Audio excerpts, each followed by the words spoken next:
नमस्कार दोस्तों, मेरा नाम डॉक्टर अमरेंद्र कुमार झा है और मैं कंसल्टेंट फिजिशियन इंटेंसिविस्ट हूँ।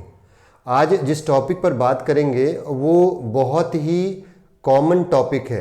काफ़ी लोग काफ़ी समय तक पतले रहते हैं, काफ़ी कोशिश के बावजूद भी वो वज़न गेन नहीं कर पाते हैं।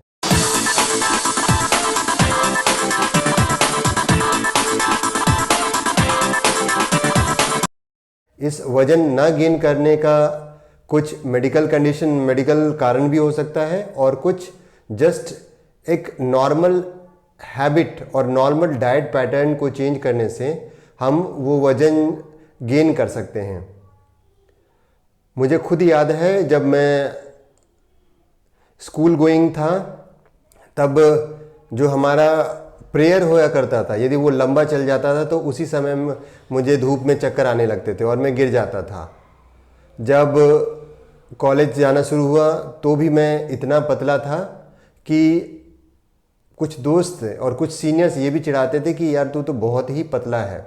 जब मेरी यूजुअल हैबिट थी कि मैं मैराथन दौड़ने में पसंद करता था तो बोलते थे कि तुम इतने पतले हो, अब कितना दौड़ोगे, जितना तुम दौड़ोगे अब कुछ दिन ऐसा ना आ जाए कि तुम दिखना बंद कर दो। मैंने धीरे धीरे कोशिश किया कि हाँ मुझे वज़न बढ़ाना है और थोड़ा समय लगा, लेकिन डाइट मॉडिफिकेशन और लाइफस्टाइल मॉडिफिकेशन करने से शुरू के 5 से 6 महीने में मैंने एक रीजनेबल वेट गेन कर लिया। यदि आपको रीजनेबल वेट गेन करना है तो जो कुछ बहुत इम्पॉर्टेंट चीज़ें हैं उनमें आपको न्यूट्रिशन की बहुत अच्छी नॉलेज रखनी होगी। यदि आपको ये पता है कि कौन से खाने में कितना कैलोरी है, कौन सा हाई कैलोरी फूड है, कौन सा लो कैलोरी फूड है, तो आप कुछ समय में बहुत ही हेल्दी वे में अपना वज़न बढ़ा सकते हैं। पहले तो सबसे पहले एक जिम जरूर स्टार्ट कर देना चाहिए। जब आप स्ट्रेंथ ट्रेनिंग की जो एक्सरसाइजेस कर रहे हैं, जब आप वेट ट्रेनिंग की एक्सरसाइजेस करते हैं और जब आप वेट उठाते हैं तो एटलीस्ट इतना होता है कि आपके बॉडी से टेस्टोस्टेरोन हार्मोन्स का सेक्रेशन स्टार्ट हो जाता है और आपके बॉडी में एक टेंडेंसी जरूर आ जाती है वेट गेन करने की। तो जब किसी भी इंसान को जो कि वेट गेन करना चाहते हैं तो उन्हें इनिशियल में सबसे पहले एक एक्सरसाइज का रूटीन स्टार्ट कर देना चाहिए और जनरली वो एरोबिक्स एक्सरसाइज नहीं होने चाहिए। यदि एरोबिक्स एक्सरसाइज है तो वो बहुत ही मॉडरेट लेवल पे स्टार्ट करना चाहिए, क्योंकि एरोबिक्स एक्सरसाइज करने से आपका वजन गेन नहीं होता। उल्टा यदि आपने बहुत ही स्ट्रेनुअस एरोबिक्स एक्सरसाइज करना शुरू कर दिया है तो आपका वेट लॉस होना शुरू हो जाता है। तो बेस्ट है कि आपको वेट ट्रेनिंग एक्सरसाइजेस स्टार्ट करना चाहिए और वेट ट्रेनिंग एक्सरसाइजेस के दौरान ही जो डाइट की जो मॉडिफिकेशन है वो स्टार्ट करना चाहिए। अब यदि मुझे वेट गेन करना है तो कौन कौन से डाइट पे मुझे सबसे ज़्यादा ध्यान देना है, तो पहले ये समझ लीजिए कि हाई कैलोरी डाइट कौन है, low calorie. High calorie diet में जनरली कार्बोहाइड्रेट्स और प्रोटीन डाइट और फैट, कार्बोहाइड्रेट्स, प्रोटीन और फैट, ये हैं आपके हाई कैलोरी डाइट। और विटामिन्स और मिनरल्स वाले जो फूड हैं वो हैं low calorie diet. Low calorie food कौन कौन से हैं? जो भी आपका विटामिन्स और मिनरल्स कंटेंट वाले फूड है वो लो कैलोरी फूड है। आप इसमें वेजिटेबल्स को ले लीजिए, इसमें फ्रूट्स को ले लीजिए।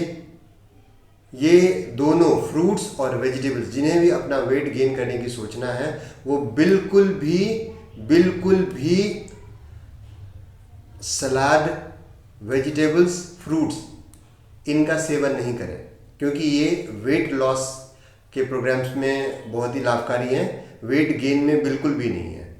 तो ये जो फूड है वो लो कैलोरी फूड में आता है। अब यदि आप हाई कैलोरी फूड से वेट गेन करना चाहते हैं तो किस तरीके से स्टार्ट करें? इनिशियली में जब आप थोड़ा सा एक्सरसाइज करना शुरू करते हैं तो आपको थोड़ा भूख लगना ज़्यादा शुरू होता है, तो कम डेफिनेटली एक्सरसाइज तो स्टार्ट करना चाहिए।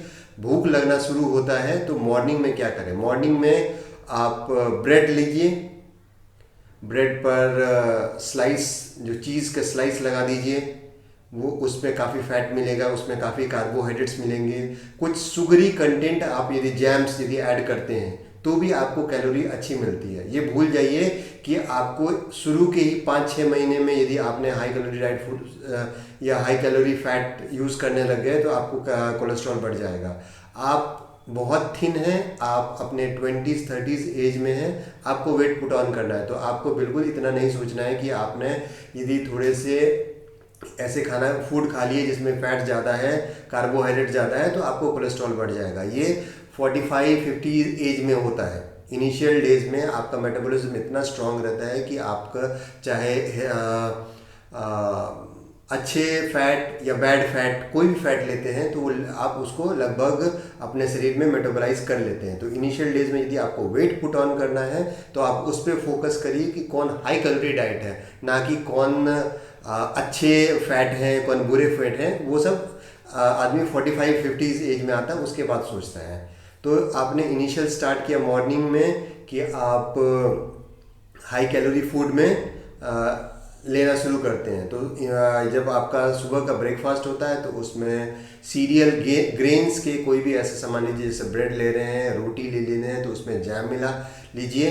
दो की जगह 3 रोटी खाइए, यदि 2 ब्रेड खा रहे हैं तो 4 ब्रेड खाइए।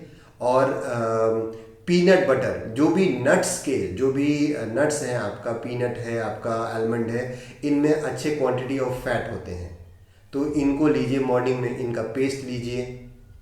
जब कुछ लोग मॉर्निंग में दूध भी ले सकते हैं। जो हम बॉडी बिल्डिंग के समय में वे प्रोटीन और कैसीन प्रोटीन लेते हैं, वे प्रोटीन और कैसीन प्रोटीन कहाँ से आता है? वे प्रोटीन और कैसीन प्रोटीन आपका दूध से जब पनीर बन रहा होता है तो उसमें जो पानी बचता है उससे ही बनता है।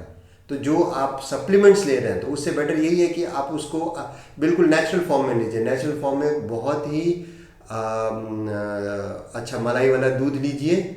उसमें आपको मीठे में और जोड़ना है तो बनाना डाल दीजिए, कुछ आलमंड्स डाल दीजिए, गुड़ डाल दीजिए, जैगरी डाल दीजिए। इन सब से एक हाई कैलोरी का आपका ब्रेकफास्ट तैयार हो जाएगा। ये ब्रेकफास्ट आप बहुत अच्छे से पचा लेंगे और मॉर्निंग के जो ब्रेकफास्ट है उसमें आपको इसका बहुत अच्छे से ध्यान रखना है। जनरली क्या करना है कि जो हम लोग 3-4 बार खाना खाते हैं, ऐसा नहीं है। यदि आपको वेट पुट ऑन करना है तो आप लगभग 6 से 8 बार खाना खाइए। ब्रेकफास्ट और लंच के बीच में एक और फूड होना चाहिए, एक और खाना का तरीका खाना होना चाहिए आपका। तो ऐसे टाइम में आप अगेन फिर वो खाना ले लीजिए जो कि हाई कैलोरी का हो। उस हाई कैलोरी के खाने के लिए आप और क्या कर सकते हैं? आप आइसक्रीम ले लीजिए, आप कोई स्मूदी ले लीजिए, कोई शेक ले लीजिए जिसमें कि अच्छा खासा शुगरी कंटेंट हो। कोई बात नहीं, हमें नहीं कैलोरी से, हमें फैट और गुड फैट और बैड फैट से नहीं मतलब है। हम तो बहुत पतले हैं, हमें तो पहले वेट पुट ऑन करने की पहले सोचनी है। 6 मंथ्स में कुछ ऐसा बड़ा कुछ होने वाला नहीं है। तो आप और भी जो आपके हाई कैलोरी कंटेंट के जो इनकेस आप समोसा ले लेंगे, ये भी कुछ डेज खाने में कोई नुकसान नहीं है। तो आपको ये इंश्योर करना है कि हाई कैलोरी डाइट आपको ब्रेकफास्ट और ब्रेकफास्ट से लंच के बीच में लेना है। जो हम लोग पतले होते हैं तो हमारा कुछ टेस्ट बड भी ऐसा होता है जिस वजह से हम पतले हैं, क्योंकि हमें वो खाना ही पसंद है जिसमें कि कैलोरी कम है। मैं बहुत पतला था तभी भी मुझे वेजिटेबल्स पसंद थे, मुझे सलाद पसंद है, मुझे फ्रूट्स पसंद है। पर यदि मुझे वेट पुट ऑन करना था तो फिर मुझे उन खाने पे ध्यान देना था जिसमें कि कैलोरी कंटेंट ज़्यादा हो। अब हम लोग कॉलेज में थे तो हमें मतलब घर का तो खाना मिलता नहीं था, तो हम मैंने स्टार्ट किया कि मैंने दुकान से जाके जो ठेले पे अंडा, बॉयल अंडा होता था, वो खाना स्टार्ट कर दिया। बॉयल अंडे में आप 8-10 बॉयल अंडा जो है उसमें नमक डाल के ले सकते हैं। उसी से लगभग 12-1 बजे के अराउंड में, जब मेरा लंच से पहले टाइम होता था, उस समय हमें जूस मिलता था, जो गन्ने का जूस। गन्ने के जूस में काफ़ी कैलोरी है क्योंकि वो काफ़ी मीठा होता है, उसमें काफ़ी कैलोरी है, उसमें कुछ शुगर कंटेंट और भी ऐड कर देते थे हम लोग। तो वो भी एक हाई कैलोरी है और वो वेट पुट ऑन करने में काम आएगा। जब लंच का टाइम आया, लंच के टाइम तक में हाई कैलोरी में क्या आएगा कि आपका राइस, रोटी का कंटेंट आपको बहुत बढ़ा लेना है, पानी का कंटेंट बहुत कम करना है, क्योंकि आपको वेट ये भी देखना है कि आपका पेट जल्दी ना भर जाए। तो इसके लिए आप जो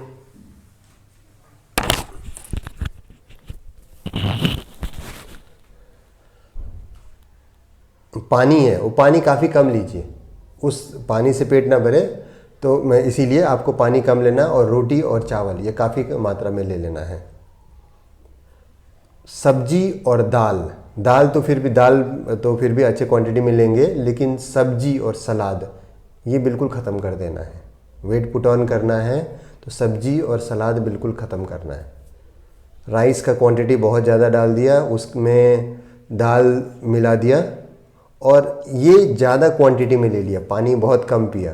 तो मेरा जो लंच होता था उसमें राइस, रोटी और दाल इसका मात्रा बहुत ज़्यादा होता था, और सलाद या सब्जी बिल्कुल नाम के बराबर होती थी। तो ब्रेकफास्ट में लंच में आप ये ले सकते हैं। लंच के बाद फिर 2-3 घंटे में आपको फिर वो कंटेंट लेना है जिसमें कि कैलोरी ज़्यादा हो। तो हम लोग दोपहर में घूम रहे होते थे, तो जनरली ऐसे टाइम में हम जो जूस कॉर्नर है उसके पास जाया करते थे। उस जूस कॉर्नर में आपको फ्रूट जूसेस जो हैं उसमें अच्छी खासी कैलोरी रहती है, और फ्रूट जूसेस में वो फ्रूट्स ज़्यादा लेंगे, मैंगो शेक, बनाना शेक, जिसमें कि काफ़ी कैलोरी कंटेंट ज़्यादा है, तो उस पर ज़्यादा फोकस रहता था। फिर जब 2 बजे के अराउंड में आपने ये खाना खा लिया, उसके बाद फिर से आपको थोड़ा हाई कंटेंट मतलब कैलोरी की तरफ यदि जाना है, रात के खाने से पहले आप जो भी नॉन वेजिटेरियन है वो ये कर सकते हैं कि जो नॉन वेज में चिकन, फिश, इनमें काफ़ी फैट्स हैं, इनमें काफ़ी कैलोरी हैं, इसकी तरफ आप कर सकते हैं। तो जनरली हम लोग जो फ्राइड आइटम्स होते थे उस समय, यदि हम लोग को खाने का टाइम नहीं होता था तो फ्राइड आइटम्स होते थे, तो उनकी क्वांटिटी हम लोग काफ़ी ले लेते थे। तो चिकन, फिश, बॉइल्ड एग और या ऑमलेट, ये कैलोरी के हाई कंटेंट, इसमें कैलोरी बहुत ज़्यादा होती है, ये आप रात के खाने से पहले ले सकते हैं। फिर रात के खाने के टाइम में फिर से रोटी और चावल, इसकी क्वांटिटी बहुत बढ़ा देना है। जो भी सब्जी और दाल अगेन वो काफ़ी कम कर देना है। हम लोग क्या करते थे कि यदि आप बहुत पसंद नहीं आए तो भी राइस में आपको, यदि प्रॉपर राइस में आप बोर हो गए हैं तो उसका फ्राइड राइस ले लीजिए, क्योंकि उसमें और सॉल्ट ऐड हो गया तो उसमें और वेट पुट ऑन करने की क्वालिटी ज़्यादा होती है, क्योंकि वो पानी भी एब्जॉर्ब करता है शरीर में। तो शुगरी और सॉल्ट इनटेक आपके वेट पुट ऑन करने में काम आते हैं। यदि आपको सब्जी ही बहुत पसंद है तो सब्जी में कौन सी सब्जियां खाएं जिसमें कि ज़्यादा कैलोरी है। आप न्यूट्रेला की सब्जी लीजिए, उसमें आलू में इवन बीइंग अ वेजिटेबल उसके अंदर कार्बोहाइड्रेट्स बहुत ज़्यादा होता है। तो सब्जी में आप न्यूट्रेला की सब्जी लीजिए, दम आलू लीजिए, आलू ही आलू खाएंगे उसके अंदर, उसमें बहुत कैलोरी है। फिर पनीर की सब्जी लीजिए, चाप की सब्जी लीजिए, इनके अंदर प्रोटीन का कंटेंट, इनके अंदर कार्बोहाइड्रेट्स का कंटेंट बहुत अधिक मात्रा में है। तो सब्जी में भी कोशिश करना है कि ऐसी सब्जी लेना है जिसमें कि प्रोटीन का कंटेंट और कार्बोहाइड्रेट्स का कंटेंट ज़्यादा हो। आलू, पनीर, सोयाबीन, इन सब की सब्जी पे ज़्यादा फोकस रखना है। ये काफ़ी कंटेंट वाली सब्जियां हैं। ये पूरा दिन का भर का जो पैटर्न है, ये इस तरीके का पैटर्न रखना है कि जिसमें कि आपका वेट पुट ऑन ज़्यादा हो। पानी की मात्रा पूरे दिन भर में बहुत कम रखना है। यदि आप वेट पुट ऑन करना चाहते हैं, यदि आप किसी खाने को उन पानी से ही डाइल्यूट कर देंगे तो उसका न्यूट्रिशनल कंटेंट थोड़ा और कम हो जाता है। तो इसीलिए हमेशा बोला जाता है कि खाना चबा चबा के खाओ और खाना खाने के आधे घंटे पहले और आधे घंटे बाद पानी नहीं पीना चाहिए, जिससे कि हम कुछ न्यूट्रिशनल कंटेंट खो न दें और हमारे अंदर कैलोरी बनी रहे। ये कुछ तरीके हैं जिससे कि हम इफ़ेक्टिवली वेट पुट ऑन कर सकते हैं। कभी भी बिल्कुल अनएक्सपेक्टेड एक्सपेक्टेशंस नहीं रखना है। यदि एक महीने में 2 से 5 केजी भी बढ़ता है तो ये बहुत अच्छा है। बहुत तेज़ बढ़ाने में भी कोई फ़ायदा नहीं है, क्योंकि वो फिर आप कुछ दिन में ही घटा लेते हैं।